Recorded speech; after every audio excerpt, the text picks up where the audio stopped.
complete transection of thyroid retinal muscle, including the nerve, branch of the retrolaryngeal nerve, then opposite side. Same procedure continued.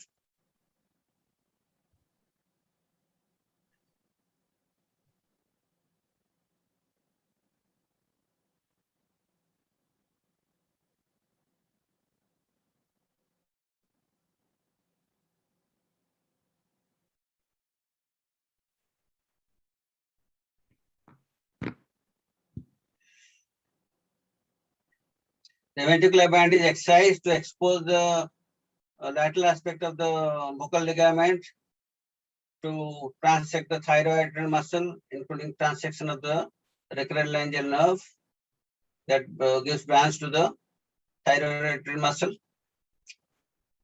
The muscle you can see now, it transected. Posteriorly, the retrolaryngeal comes to the branch comes here. That is also vaporized.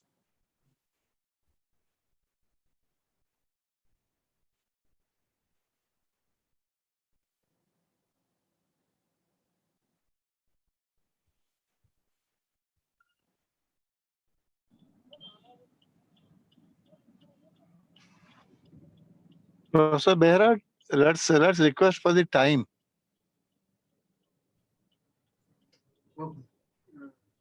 Now,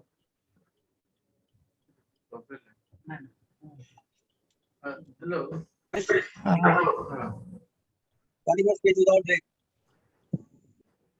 post-op appearance, post-op recording. So microlaryngeal injection or injection laryngoplasty, intralaryngeal steroid injection can be used routinely to minimize the operating scar. Fat can be extracted in a series from the abdomen and then can be injected to the paraglottic space to medialize the paralyzed vocal cord, what is called injection laryngoplasty. Hyaluronic acid can be injected along with the steroid for vocal fold scarring, atrophic cord, or sulcus vocalis, particularly aging larynx. We do that. We have done a few cases with good success. Intranasal regional injection of pseudofovir is given for laryngeal papillomatosis after the resection. Here you can see there is a like a ventricular excess vocal cord. Professor Naik, sorry for the interruption. Yeah. I think we can have a discussion after the completion. Kindly wind up. Yeah, another 2 minutes. Okay. The excess vocal ligament, the ventricular ligament is resected to expose the vocal cord, the injection of the fat, and then medialization. This is after the medialization. And there's the bowing of the cord, you can see now it is straightened. So there's some other procedure like sulcus vocalis here with fat injection and then paraglottic fat injection. Scarring of the vocal fold, injection steroid with hyaluronic acid. So to conclude, successful phonomicrosurgical outcome requires a team approach involving otolaryngologists, speech and language pathologists, compliant patient. Surgical technique should be based on thorough understanding of the normal vocal fold vibration, pathophysiology of the lesion.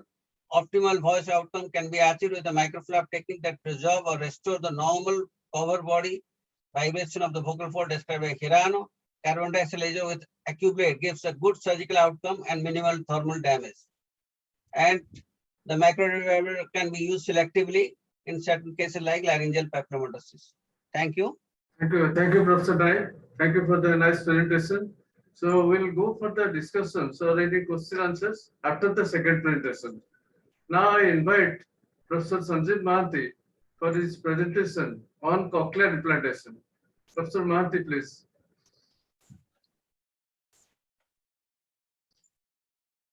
Is my screen on? Yes. No. Oh.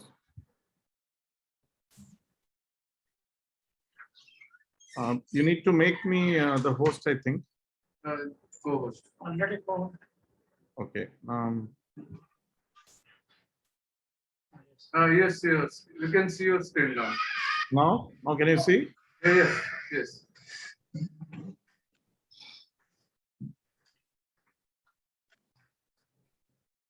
First of all, thank you very much, Bulwai or Professor Behra, the principal, dean. It's indeed an honor to be speaking on a topic which is very dear to my heart, but at the same time talking in front of an audience which is so familiar, literally handheld through my MBBS days, and obviously SCB Medical College is always there, as they say, it's a son of the soil, part of the vascular system in the body. Anyway, I'm not going to go into the technical details of everything, just to tell you how cochlear implantation can help bilaterally profound sensorineural deaf individuals. It's a team. Lot of people are involved in it, some visible, some invisible, some behind the scenes. And the role of the ENT surgeon, although it is probably only 20% or maybe 25% of the whole team game, yet it is the most important and the vital cog in the wheel. I'm sure in this audience, there will be a few of them who would have had some kind of a direct or indirect connect with people who have had this implantation. So presently, I'm in MGM Healthcare Chennai, as has been outlined. This is the problem all the time. Okay. So how I'm going to do is, in this talk, I'm going to introduce a little bit to this topic. We'll have a little dealings with the sensorineural hearing loss, the candidacy criteria, which governs cochlear implantation, the surgery proper in brief, what are the outcome measures, and finally, the concluding remarks. Now, I started my journey of cochlear implantation in India from 2005 onwards. Before that, I had a little training stint in Jubilee in Germany and, of course, New York, wherein we got a good idea. But to get a team, it took us 2 years to formalize a team here to start off. So as of now, associated with the cumulative implant stats of 350 plus, and that's how we are taking into consideration. Now, before we go to the next, this is supposedly the most important slide of the entire show. Why is it important for us to know why we do cochlear implantation, or what are the added advantages? If your baby by 3 months is not startled by sounds and if we calmed by familiar like mom and dads, you need to be careful. On the 6th month, kids should be able to localize the sound waves. And by the end of the 9th month, they should be able to say mama, baba, all those names and mimic environmental sounds. So imagine the more you delay the intervention, you are going back to this auditory milestones in that different benchmarks. So at the end of the first year, some meaningful words should be there. And a year and a half, a vocab of, they say 20, a few words, good enough for meaningful sentences, is good enough in the family and around. And obviously after 2 years, small sentences. I have stopped at the 24-month level because although a lot of programs in government and private have been doing implants at a little higher rate, even when we started, I remember the first implant was close to 5.5 years. Then slowly we reduced. And now we are trying to get an early intervention because we didn't have a robust newborn screening program. So what is congenital hearing loss? That which the child from birth cannot distinguish range of sounds, and it is mainly because of a normal inner ear, but the plasticity or the electrophysiology is not right, and the processing in the brain is not right, which indirectly gives rise to a bad speech development as well. Now, why do hearing loss people have a difference in communication? They cannot mingle in society, so they have a very deficient social relationship, and this handicap also puts space to their own performance, both professionally and otherwise.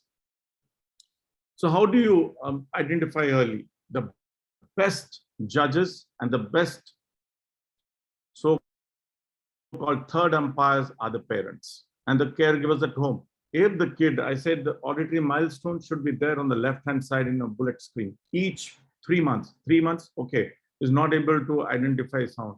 That should ring a bell to the mom or the dad. Keep on evaluating.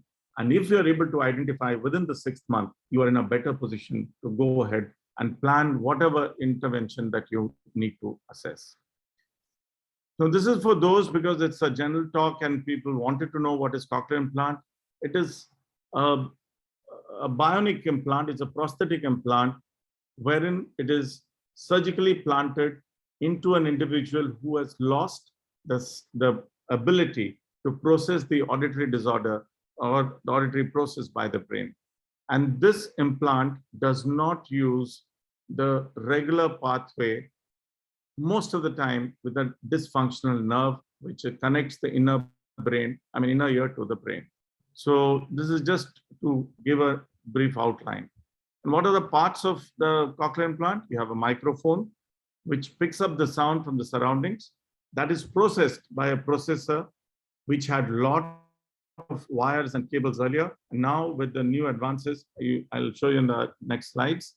And that is taken by a stimulator and a transmitter through different channeled electrodes to the brain and stimulates. It is not directly planted to the brain. Again, there are a couple of slides for the myths, busters, which I'm going to talk about in due course of time. Now, this slide I'm going to wait. Most of us would know that cochlear implant is only for congenital hearing loss. No, the ever expanding spectrum is not only related to kids who are born deaf. Well, hearing challenge, let us not use the word deaf.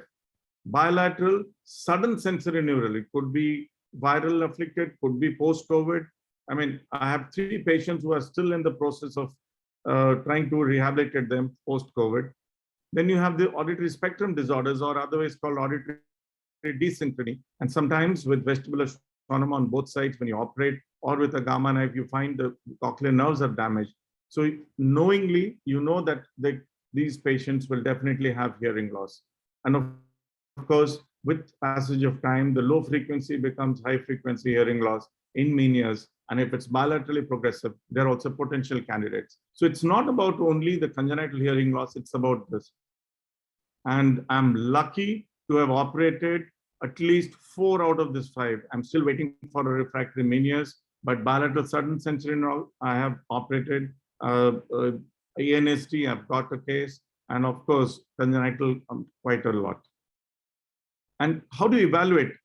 This is just a graphical representation of the fact that the part that you see here, unknown is 25%. Even if you do the best of investigation and you take out the gene sequencing of the connexin 26 gene, even then you will find 25% of these patients, you cannot find any cause.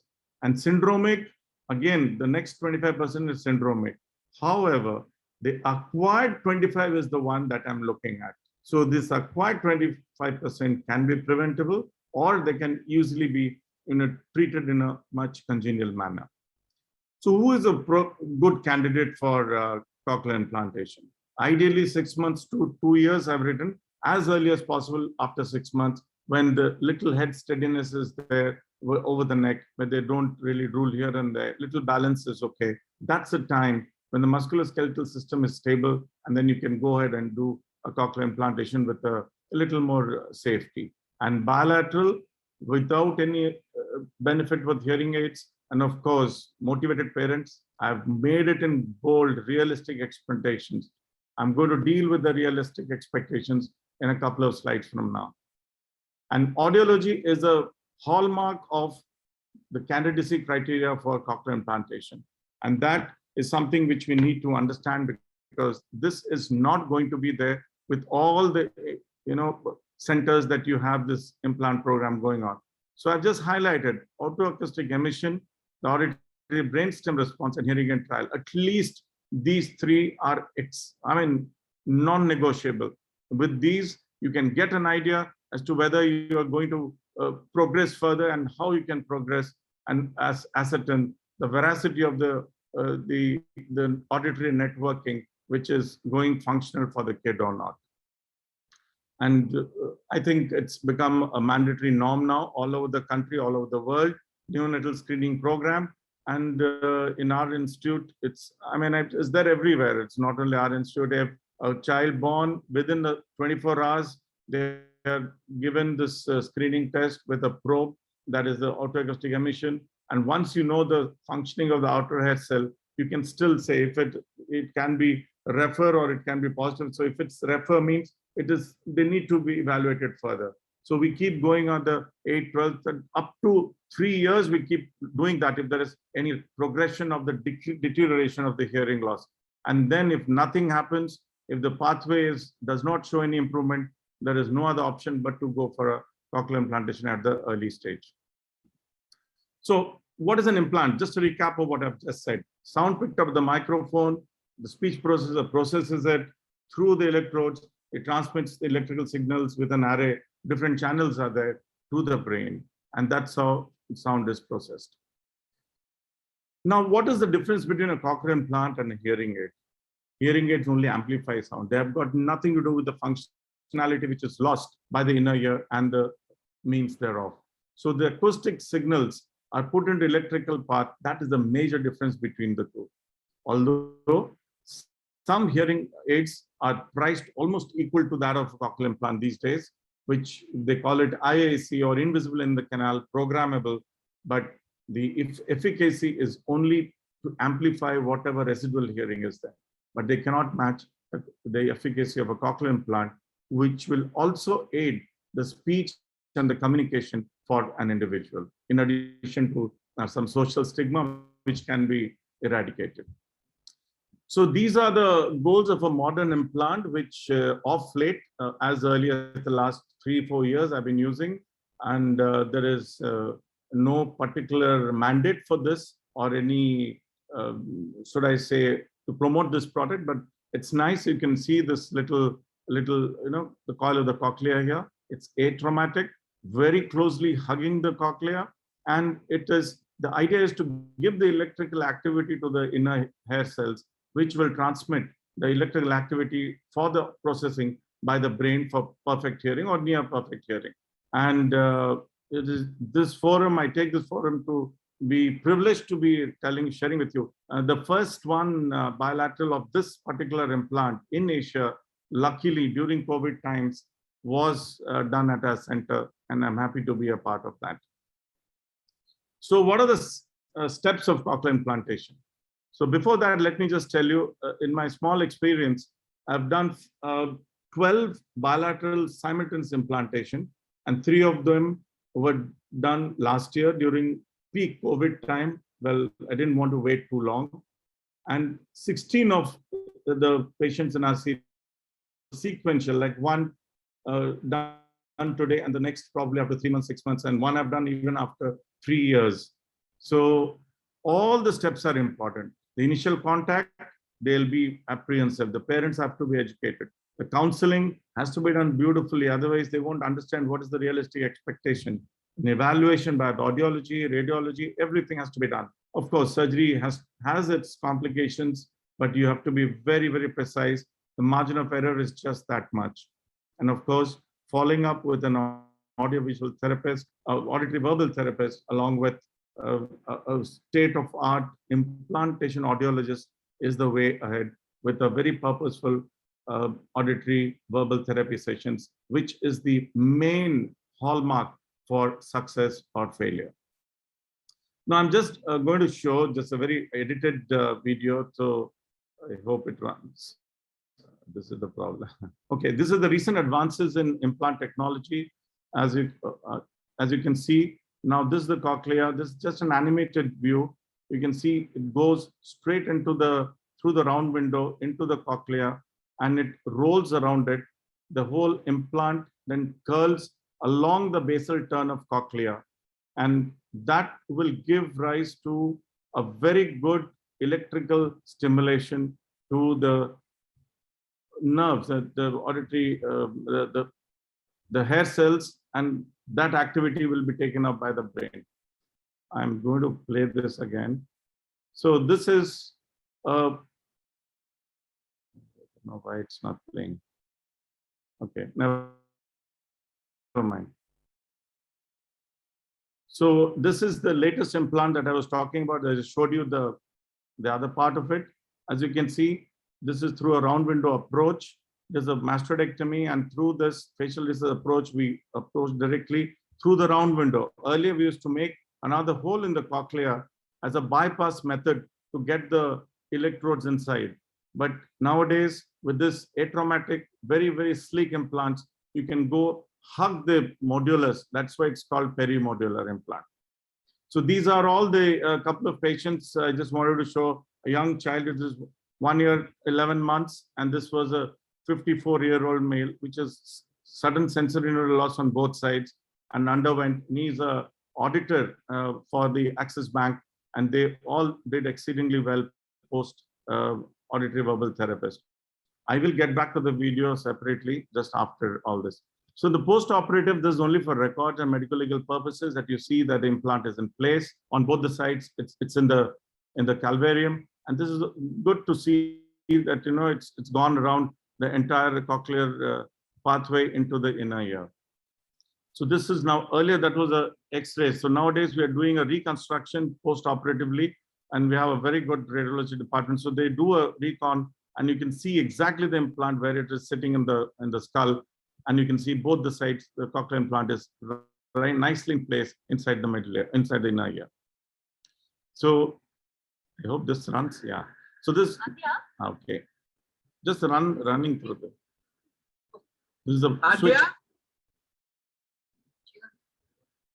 Hello. Yeah, so that is how they respond when the switch on happens.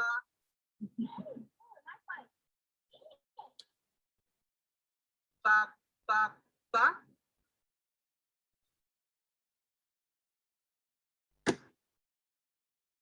Pa, pa. Yeah, so these are all good things, initially in the switch on, which you see, and you feel very good about it.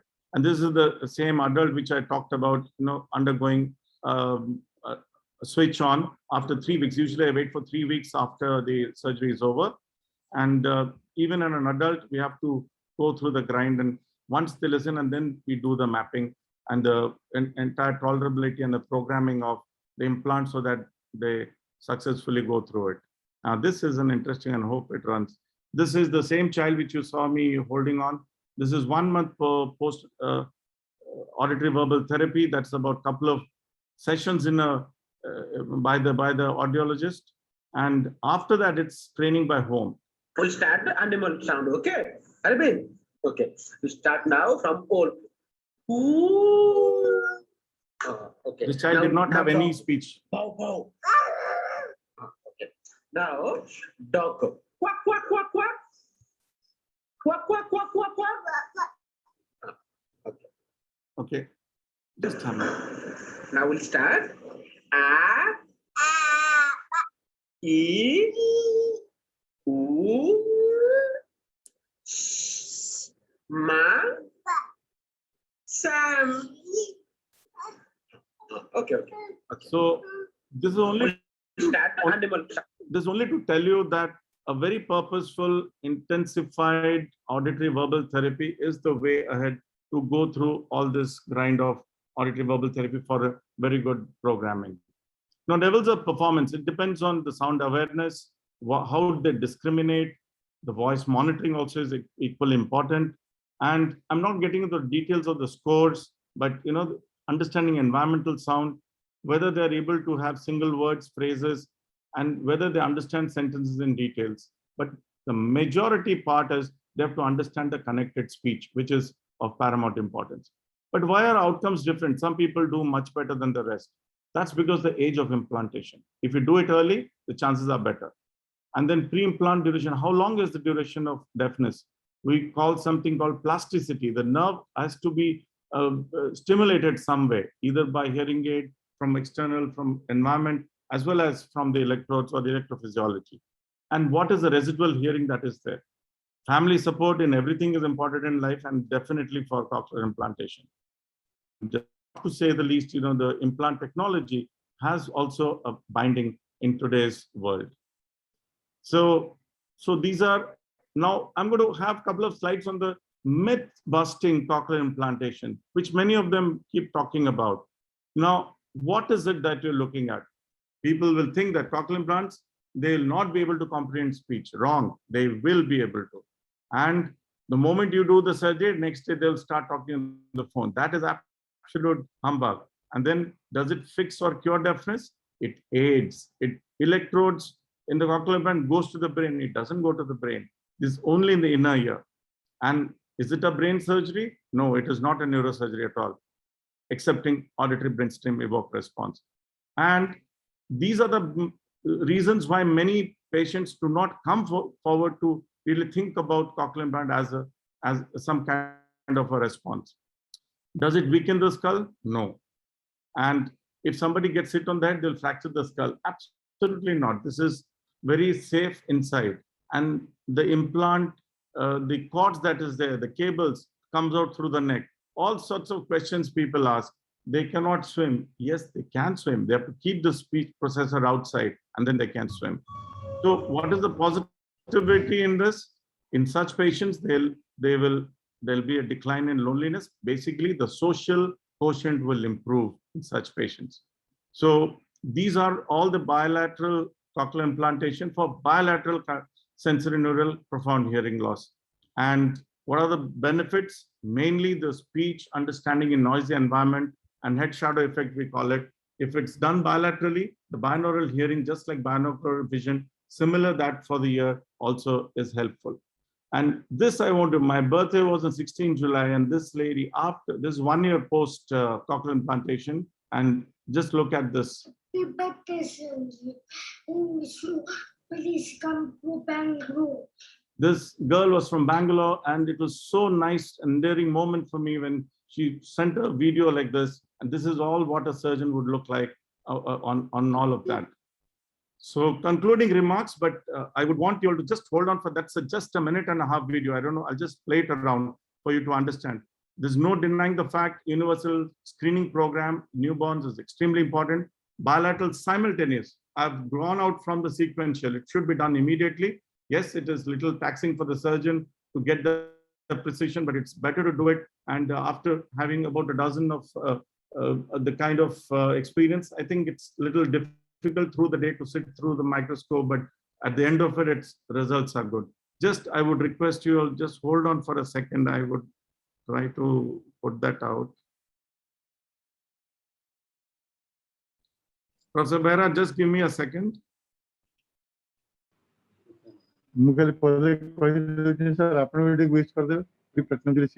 Hello. Yeah, it's got it. Just a minute. So this is the video. I don't know, as usual, electrophysiology here got a little high. So I just wanted to know, this is the standard of care. There are a lot of techniques, but this is the post-oral technique. Just taking the periosteum off, and now a standard of care, this cortical mastectomy, which is not a, I would say a first year resident doing a cortical mastectomy is good enough with a, and then hand it over to the surgeon to do a posterior tympanotomy here. And in this tympanotomy, you'll find the access to the round window. Of course, the facial nerve is running here, so you've got to be very careful with that. This is the incus. This is mainly meant for the E.N.T residents to see this. They would have seen, I think, but still, just to finish it.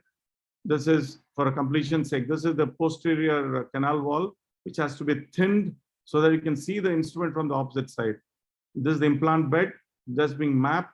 And then finally, the root of the implant along with the, this is the periosteal pocketing being made to completely cover the implant post-operatively so that there is no way of extrusion. There's a dummy implant in place. This is one of the earlier implantation, not the recent ones, but nevertheless, it's like car is a car, doesn't matter which car is it. So this is the implant, it has to be taken out very carefully. At the same time, all the cautery machines, everything should be switched off in the theater. And this is the implant bed that is already being tethered very nicely to the skull. And now you can see the round window here beautifully. So earlier we used to do cochleostomy. Now we are doing the round window insertion. And basically out of fear, initially we were not wanting to do it through the round window, but it's very clear now, round window insertion. Not too much of difference between the two approaches, but it's traumatic and it's more closer to the modulus. So it's a little easier and better results electrophysiologically. We call it neural response telemetry. And along with it, and finally, the rest of the coils of the electrodes are put into the cavity there a little bit. And finally, the cover, you can see complete cover. And finally, the sutures out. I was a little upset when it didn't turn out, but luckily it went off, and I'm happy that ultimately I was able to show that. And thank you very much for a patient hearing. I don't think I exceeded the time, and if there's anything that I can do. So, thank you. Thank you so much for patient hearing. Okay, now. We are, yes, sir. Professor Behera, Sir, Professor Behera, sir. we are very privileged. I am with our Honorable Health Minister, and I have already apprised him about our program that we are doing. ତେଣୁ ସମସ୍ତେ ତ ଓଡ଼ିଆ ଅଛନ୍ତି sir କୁ ଅନୁରୋଧ କରୁଛି ଆମକୁ ଟିକେ encourage କରିବା ଲାଗି ଦୀପଦ କହିଦେବେ to all the participants. ମୁଁ ଦଉଛି ଆମର Honorable Health Minister କୁ. It is a privilege. We are really privileged that I have come to Health Minister and he is wishing us. Yes, sir. Now, many, I'm proud of for all of you. No, And hello. no, sir. Hello. Sir, Subhusi, sir? I am proud of all of you, and we are going to celebrate this year Platinum Jubilee. ଆପଣ ମାନେ ଯେନେ student ଥିଲେ ଯାଉ ଆମେ ସମସ୍ତେ ଆଜି ଗର୍ବିତ ଏବଂ I hope all will combinedly celebrate it in a proper manner in coming 26, 27 and 28. And I pray Lord Jagannath to bless all of us to rise more and our institution also. Thank you, sir. Thank you. Thank you, sir.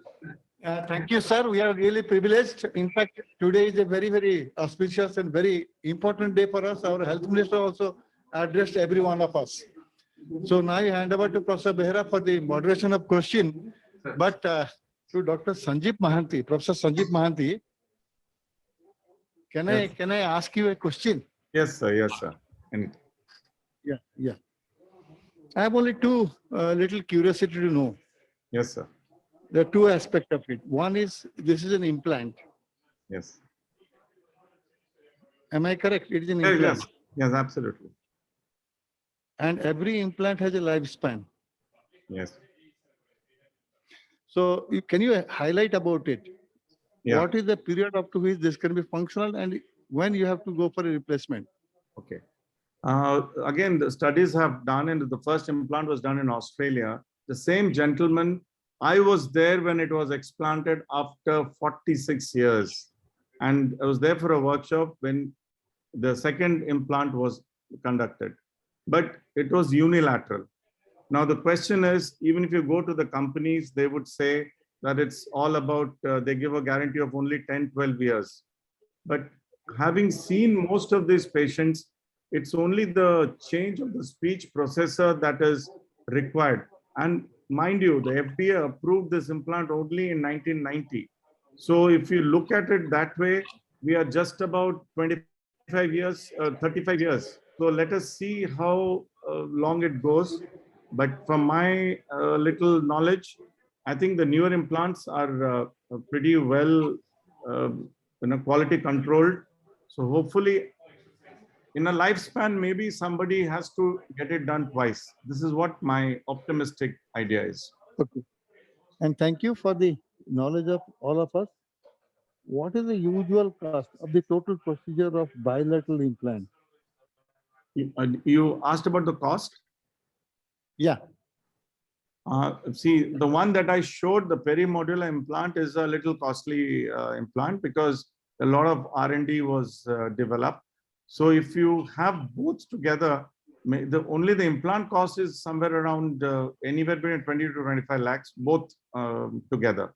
And then the rest of it is not that much. It's mainly the implant cost, which is prohibitive. The post-operative auditory verbal therapy probably will cost you about 1 lakh or 2 maximum. And so overall, around 30 is what I'm looking at, including the implant cost. Thank you, Dr. Sanjay. And finally, when did you pass out? I passed out in 1992, October. 92. Yeah. Okay. welcome back to your own alma mater. This is always my home. Please join for the all the program that we are going to have. Yep. Professor Naik, Deepak Naik. Yes, sir.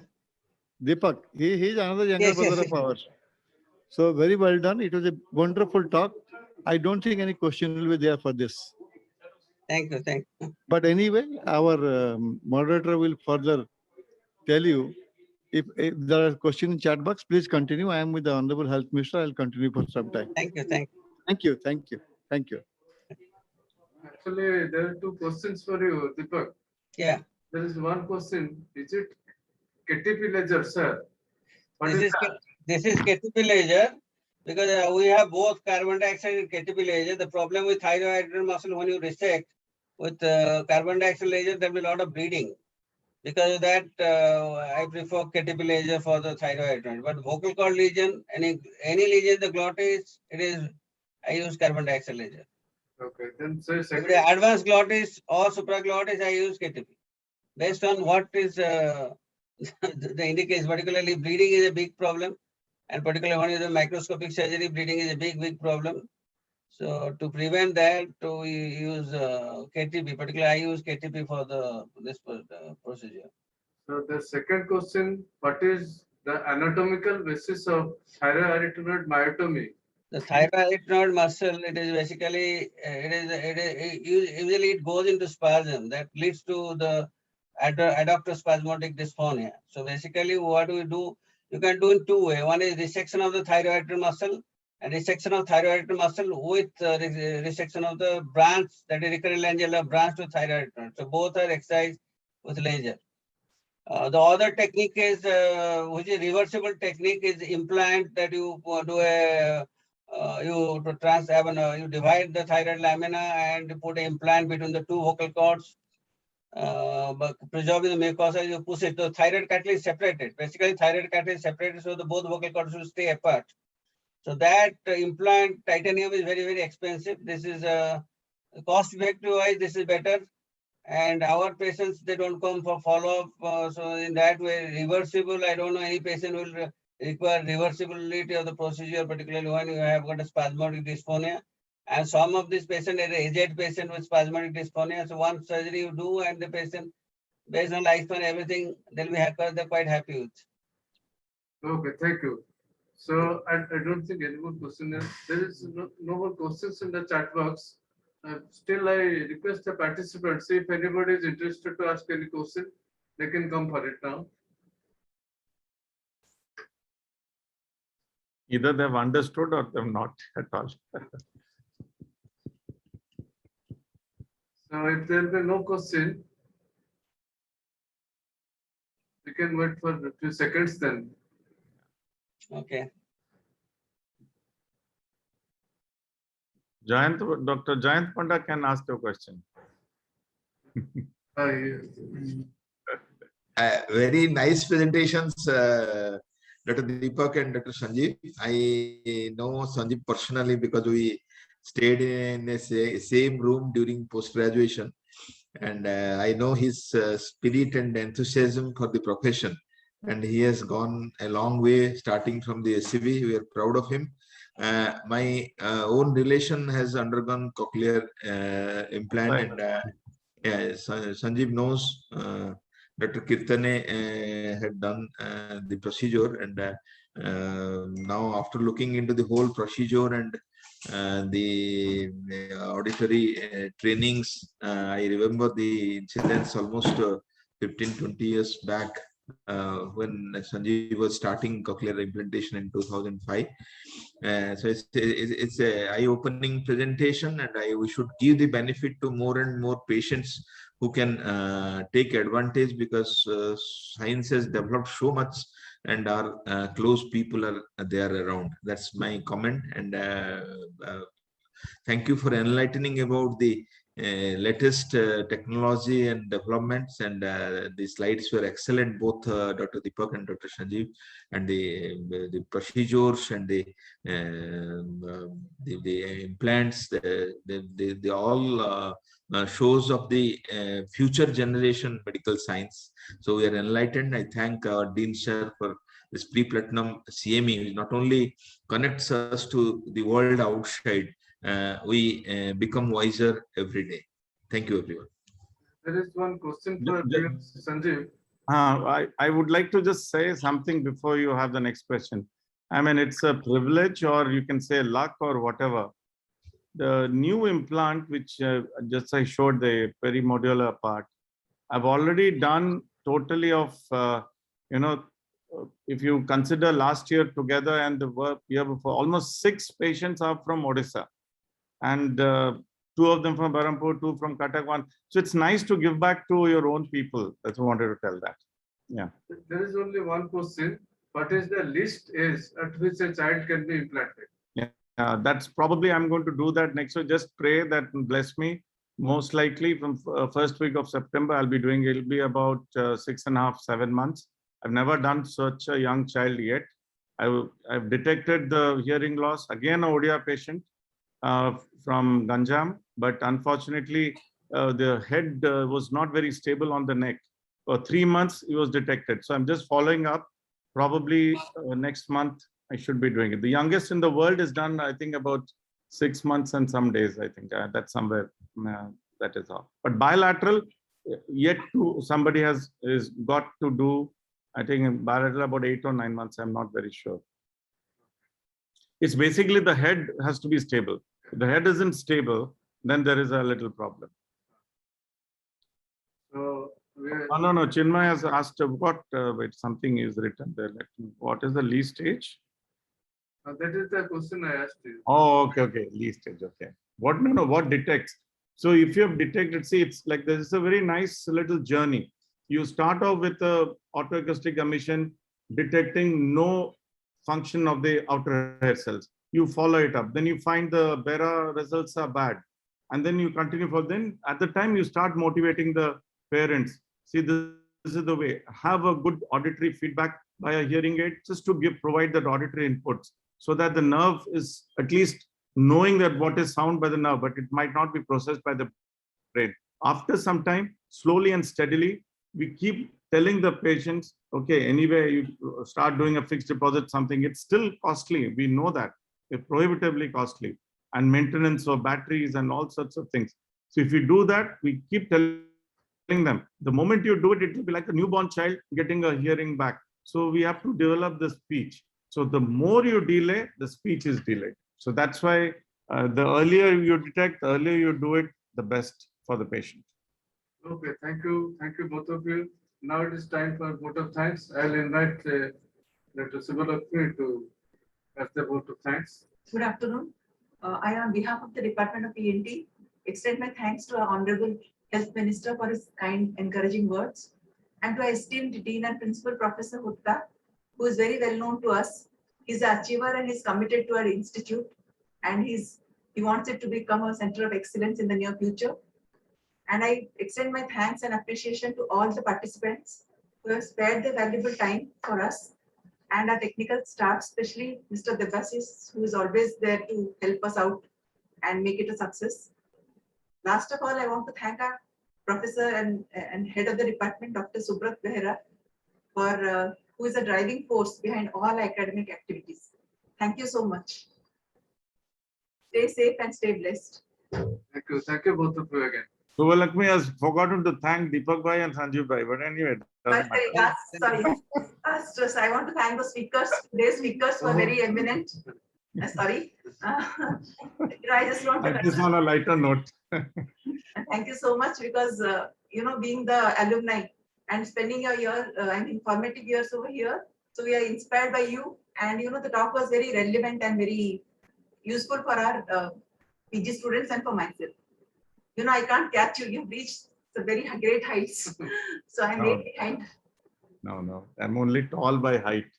And Deepak sir is always, his presence is always felt here all the time. So We are part of an extended family. thank you so much. Thank you, Bhai. Thank you, everybody. Thank you, Sanjeev. Thank you, Deepak Bhai. See you.